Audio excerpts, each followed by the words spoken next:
Thank you all for joining, and many thanks to the organizers for making this event possible. I'm happy to have this opportunity to address the Spark community. Today, I'll be talking about how we have used Spark Job Server for speeding up the data pipelines at Informatica. A little introduction to ourselves. I'm Shelly Jain. I have been working at Informatica for around 6 years. I have worked on several flavors of data engineering products.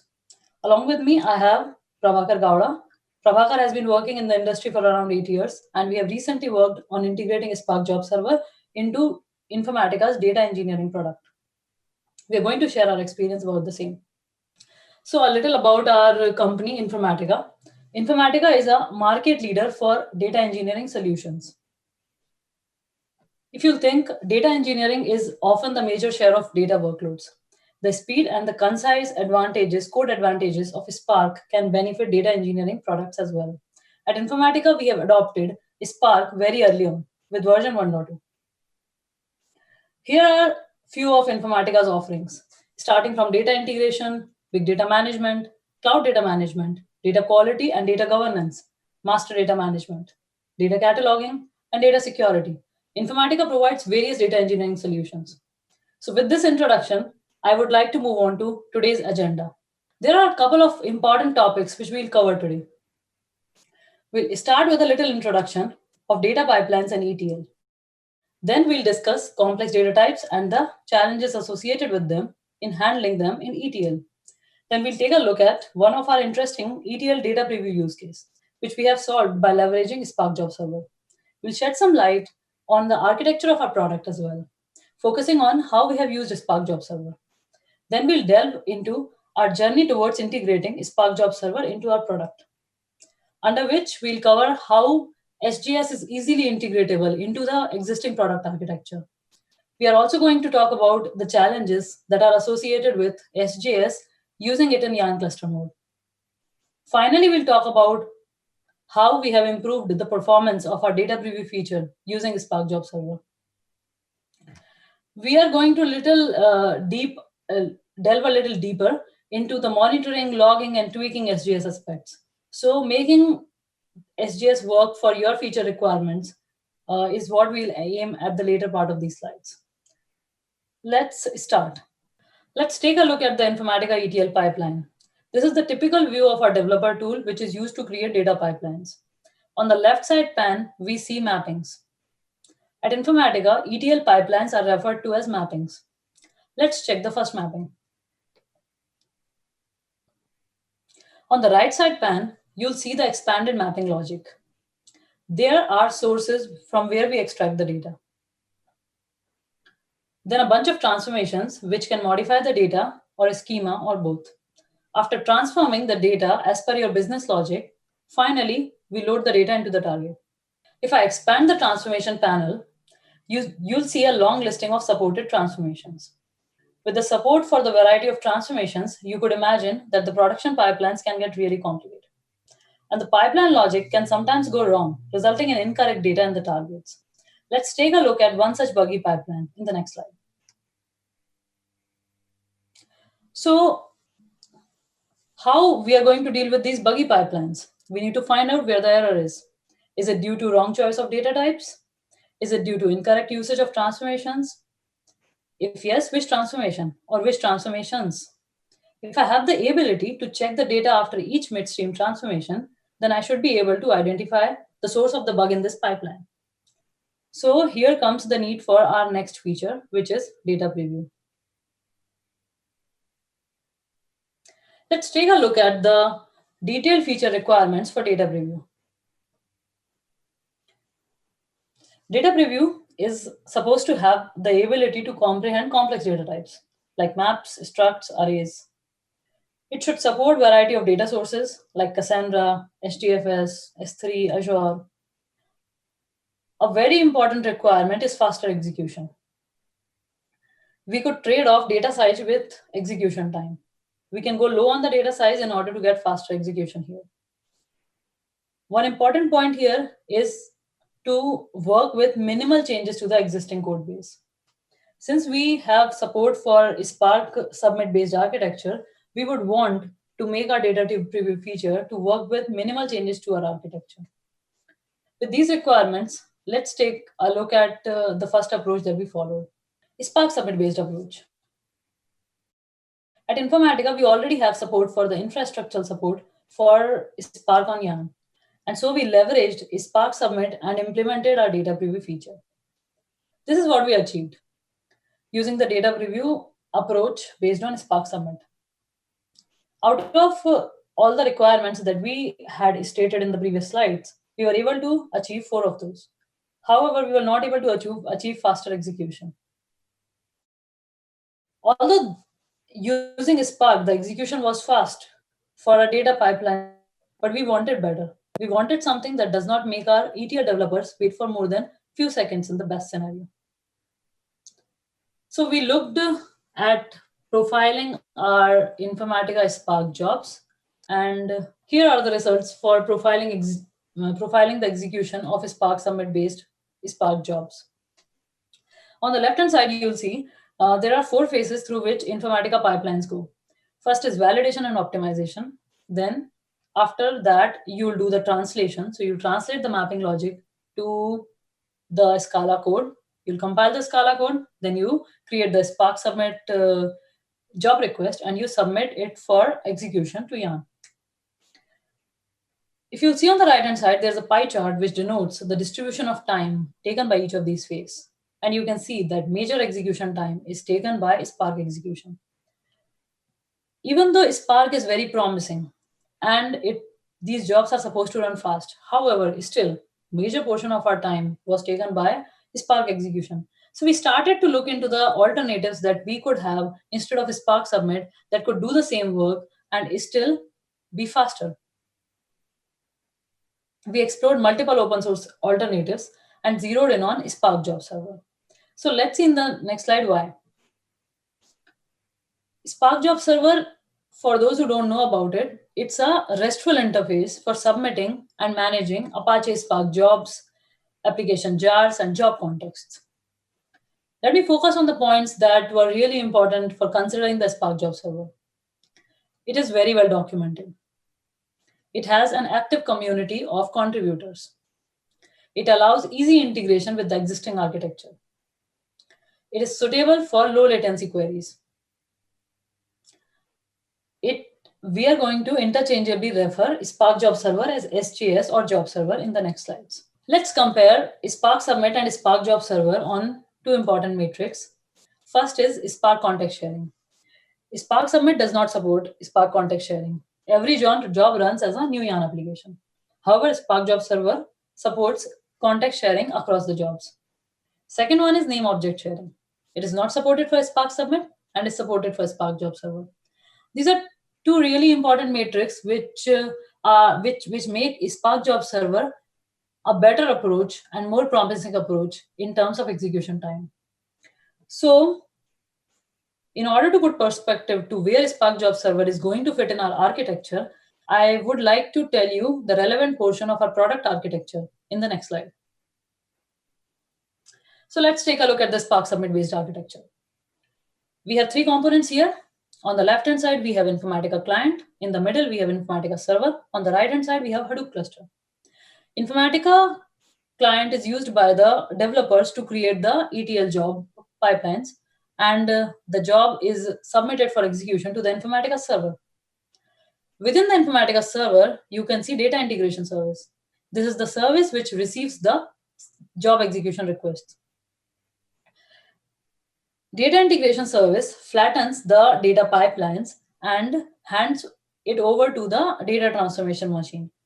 Data Transformation Machine, also referred to as DTM, is the translation layer, which takes care of optimizing the mapping logic and doing the translation into Scala code.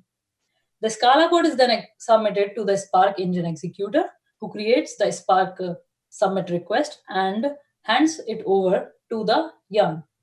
Yarn will take the request and will take care of getting the request executed using the master node, worker nodes on the in the Hadoop cluster. Once the job is executed, the results of the job will get staged onto HDFS, and Spark Engine executor will be notified. Once Spark Engine executor gets to know that the job is done, it reads the result from the HDFS and streams it back to the developer tool. So this is how a typical flow of Informatica's mapping would look like using the Spark Submit approach. Here we are going to replace Spark Submit with a Spark Job Server. So the change that is going to be done to this architecture would be to introduce a Spark Job Server between the Spark Engine executor and Yarn. Let's see in the next slide. Let's see, this is SGS based architecture. And let me show you the new component that got added. Here we have added a Spark Job Server between the executor and Yarn. Spark Engine executor will submit REST request to the Spark Job Server, and Spark Job Server will process these requests. These requests can be uploading binaries, can be for creating the Spark context, or it can be for job execution. Let's see our mappings or data pipeline jobs execution flow in the next slide. We have 4 components here: Informatica Client, Informatica Server, Spark Job Server, and Hadoop Cluster. The user will submit create data pipeline request to the Informatica Server. Informatica Server from there on will start the Spark Job Server for the first mapping run. Then it will create the Spark context. The job, the request will, this is the REST request which gets submitted to the Spark Job Server. It will then submit the same request to Hadoop cluster and will create the Spark context. Note that this is persistent Spark context. Once the Spark context is created, Informatica Server will then submit the job execution request to the Spark Job Server. The job server will then forward the request to the cluster, and cluster will take care of executing the job on the pre-running context, which is the persistent context, which got created in the previous request. So this is how a typical execution flow for the first job run will look like. Next, we'll see the subsequent job runs. So you can see here the difference. In the first run, we started the Spark Job Server as well as we created the Spark context. However, in the next runs, we are not doing the same. So this is how we save time in the subsequent runs in comparison to the first run. So all the jobs that are executed subsequently will be faster. An important point here is we should have a mechanism to monitor the load, and if the Spark Job Server is idle, then we can go ahead and stop the running context on the Hadoop cluster as well as bring the Spark Job Server down. With this execution flow, I think I would have given a good view of the architecture, and let's take a look at what performance is achieved. Let me compare Spark Job Server against the Spark Submit approach. And in the right-hand side of this slide, you'll see a bar graph. In this bar graph, we are having Spark Submit compared with Spark Job Server. Spark Submit is represented with a solid bar, and the Job Server is represented with the dotted bar. We have compared the first run and the subsequent runs. For the first run, in the bottom, you'll see that the timing which is required, which is taken by the Spark Submit as well as the Spark Job Server, is on par. However, for the subsequent runs, Spark Job Server has performed much better than Spark Submit. So this is how we have achieved a significant gain in performance for the Informatica jobs, and this is how we have solved a use case of data preview which required faster execution. Not just this has helped our customers, but it has also helped developers like us in order to get visual feedback of our data while handling production pipeline bugs. And this has ensured quicker root cause analysis of our production bugs. With this, I would like to hand over it to my colleague Prabhakar, who would continue with the rest of the presentation and share our journey with Spark Job Server integration in Informatica. Thank you so much. Hi, good morning. Thanks, Shailee. Thanks a lot for joining the session, and big thanks to the organizers for making the Spark Summit possible, even in unprecedented situation. I am Prabhakar Gowda, an engineer at Informatica. I have started using Spark since Spark 1.6. Recently, I have worked on Spark Data Preview, using Spark Job Server. Next few minutes, I will talk about our overall experience and learnings that we have encountered while integrating Spark Job Server with Informatica ETL. I will focus more on development process and deep debugging tips. Well, when we started our POC, these are the major setup considerations. Spark Job Server needs to be started on same host as Informatica Server for better lifecycle management. We picked Spark Job Server 0.9.0 as we wanted to support latest Spark version. You can choose Spark Job Server version based on the Spark version you wanted to support. And we targeted these 4 Hadoop distributions, and it covers majority of our customers. So to begin with, we need to build Spark Job Server source code. You can download Spark Job Server source code from GitHub, or you can git clone. So it has SBT dependency. You need to build. You need to install SBT on the machine you are building.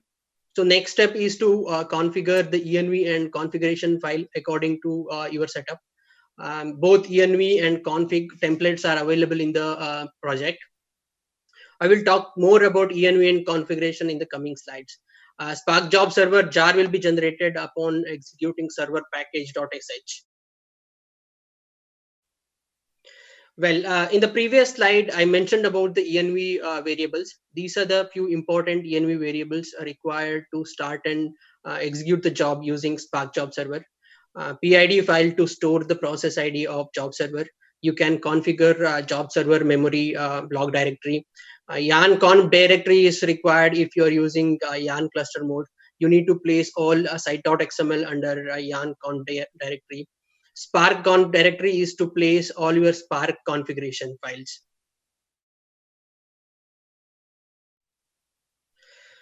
Okay, if you're already using Spark Submit, then there is a slight change in the execution flow. You need to modify your application to extend from Spark Job. Instead of using Spark CLI, you will be using REST APIs to upload your jar and execute your jobs. Spark Job Server serializes the result into a JSON object. You can query job server to get the status of job and get the results as well. It is better to use Scala streaming if you're dealing with large set of data. Okay, here is an example with word count code where your new application should extend from Spark Job, and you need to override 2 methods. One is the run job and the validate method.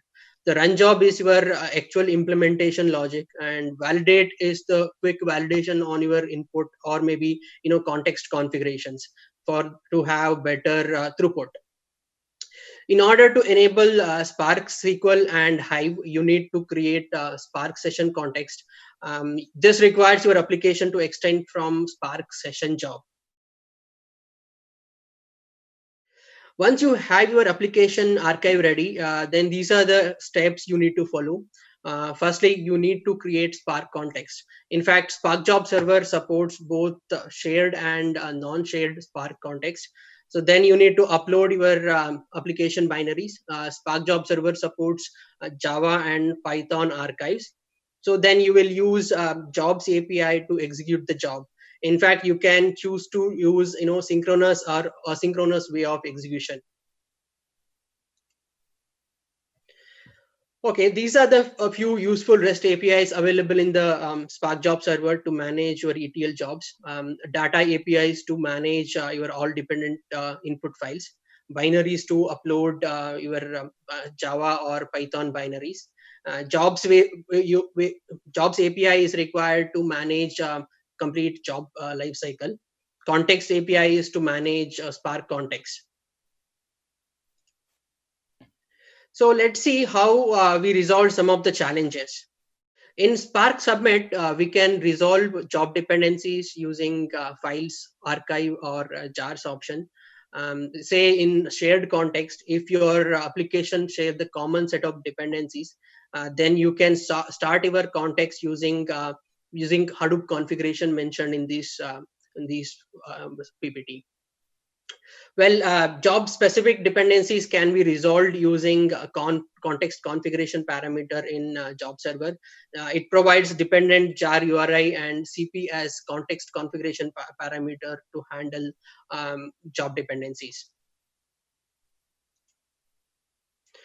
So, well, this is particular to Informatica, where single SJS instance can execute jobs against only one Hadoop cluster, where Informatica server is capable of running jobs against multiple Hadoop clusters simultaneously. In order to support multiple clusters, we need to bring multiple Spark job servers in a machine. So we can configure these three dedicated ports to have multiple Spark job server running on the same machine. So JMX port is for monitoring, HTTP port for Spark Job Server Web UI, and HTTP port is an optional port. You can use MySQL or PostgreSQL for metadata management. So, well, major part concurrency. So we can configure maximum jobs per context in configuration file. So if you are not configured, then the default value will be set to the number of cores available on the server machine. So next major part is Spark task level concurrency. As you know, a single Spark job can split into multiple Spark tasks. We need to set parallelism count to run these Spark tasks in parallel. There is a simple rule that you can calculate the number of parallelism and partition using input data and partition size. In case of shared context, you cannot configure job level parallelism count. The best way is to use the maximum data size that you'll be dealing with and set the parallelism and partition count accordingly. So Spark Job Server is an Uber jar. It contains all its dependencies along with it. Say it has Netty, Archivo, and Cassandra dependencies.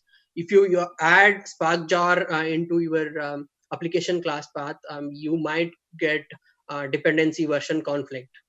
So we tried all these three possible solutions, and we picked jar shading as it was very simple and easy to manage. So security aspect, we can execute jobs on Kerberos cluster either using user Kerberos principal and key tab, or by using impersonation user. If you are using key tab and principal, then the Spark context will be started using job server user. So job server supports, in fact, LDAP and active user as well using Apache Shiro. You need to configure shiro.ini to have LDAP and active user support. In case of impersonation user, the Spark context will be started using impersonation user. In order to have impersonation user, you need to have a valid Kerberos token before starting Spark context. With a shared Spark context, we cannot support job level user impersonation. Well, HTTP is enabled. So job server is written using SprayCan HTTP server. SprayCan HTTP server is an actor-based embedded low latency, high performance HTTP server. You can enable HTTPS on SprayCan HTTP server by configuring key store details. So client side authentication can be enabled using valid trust store file. So another major aspect, logging, we can control both server and cluster side logging by using log4j.properties. I have shared a simple chain that we did in order to have job ID in the cluster log. And these are the server log files that gets generated if you're executing Spark jobs using Spark Job Server on the server machine. So if you are planning to use a job server, then here are the few recommendations. So, especially in YARN cluster mode, there is a possibility that your network delay or even cluster slowness can cause timeout exceptions. You need to increase the timeout in a job server configuration file. If you are loading multiple binaries to run the job, then make sure that you use unique package name to avoid the class path issues. So resource configuration is a bit tricky as the Spark context will be created only once and the resources will be set during the Spark context creation. So you need to pick the right resources before starting Spark context, say executor memory, driver memory and core and so on. So you can consider having dynamic allocation in order to have executor created dynamically based on the workload. So to enable dynamic allocation, you need to have shuffle service enabled. So if you are executing a lot of jobs, then you might need to consider cleaning your binaries, because you can keep the database light if you're removing the binaries that you don't need anymore. So another important point related to Spark context is that it is our responsibility to manage Spark context lifecycle, because it is possible that Spark job server might go down without shutting down the Spark context. In that case, you need to manually go and kill the Spark context. Okay, these are the few important timeout configuration and their default values. As you notice, the default values are pretty low, pretty less. These might cause a timeout exception in Yarn cluster mode. So, for example, Yarn context creation time, Yarn context deletion time. So there is this spray can server idle timeout. So spray can server idle timeout should always be greater than request timeout. So these timeout values you can update in job server configuration file. Okay, this is a sample representation of complex data in Informatica Developer Tool. So I have highlighted both primitives and supported complex types. The requirement of using Spark for data preview came in pretty late. We were using a native engine all these days. In POC, Spark did really well in terms of processing complex files. We'll be having this representation in more detail in coming demo. Well, in terms of monitoring, Spark Job Server maintains the list of binaries that we have uploaded, and it maintains the list of running Spark context. Okay, so Spark Job Server stores the job result and job configuration in the underlying database. You can query the job status once the execution is completed.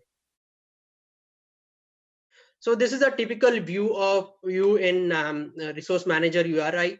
You can see the long-running Spark context. So so there is this the context name and impersonation user. You can check in Yarn Resource Manager URI. Okay, this is the Resource Manager UI representation. You can see a long-running Spark context in there. So now you have heard enough of theory. Let's go to the demo. This is a Spark Job Server web interface. It contains a list of running, completed, and failed jobs. In the binary section, we can see all the binaries that we have uploaded in order to run these jobs. Let's see how to execute ETL pipeline preview using Spark Job Server. This is Informatica Developer Tool. I have created a simple ETL pipeline to process the contact list, where we have JSON contact list. So there is this transformation logics, and we are writing it to Parquet target. So let us take a look at the source. It contains the contact information where it has name, age, gender, company, email, phone, etc. As you notice, tags is of type array and friends is of type array of struct. This is how complex objects are represented in Informatica Developer Tool. Let us check the data flowing through transformation objects. Our mappings are canvas based. We have long list of transformations supported in order to design ETL pipelines more efficiently. Informatica developers need data visualization to understand the data very well.